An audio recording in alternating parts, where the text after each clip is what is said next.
অল্প বয়সে প্রেম করে বিয়ে করলে যা হয়। বলছি ভোর তো 5টা বেজে গেল, ঘুমাবে না তুমি?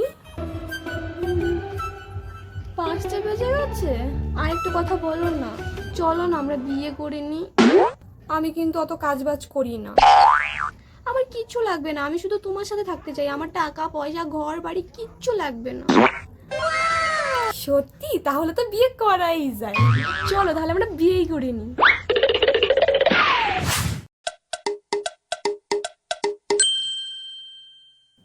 কি গো, বিয়ের তো 1 মাস হয়ে গেল, একটু ঘুরতে টুরতে নিয়ে চলো। না না, টাকা পয়সা নাই, ঘুরতে যাওয়া যাবে না। এখন তো টাকা থাকবে না, বিয়ের আগে তো খুব ছিল। কেন যে বিয়েটা করলাম?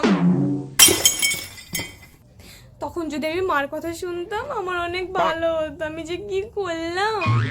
হ্যাঁ, আমি যদি আমার মায়ের কথা শুনতাম আমারও ভালো হতো। তোমার মাকে আমি দেখেছি, বিয়ের পরের দিনই তো আলাদা করে দিল, সবকিছু নিজেকে করে খেতে হয়। কি সুন্দর সবকিছু মা করতো, আর এখন সবকিছু আমাকে করতে হয়।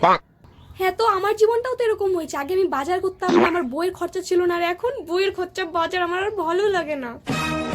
চল একটা কাজ করি, আমরা ডিভোর্স নিয়ে নিই। ঠিক আছে, তাহলে আজকে থেকে তুমি তোমার মতো, আমি আমার মতো।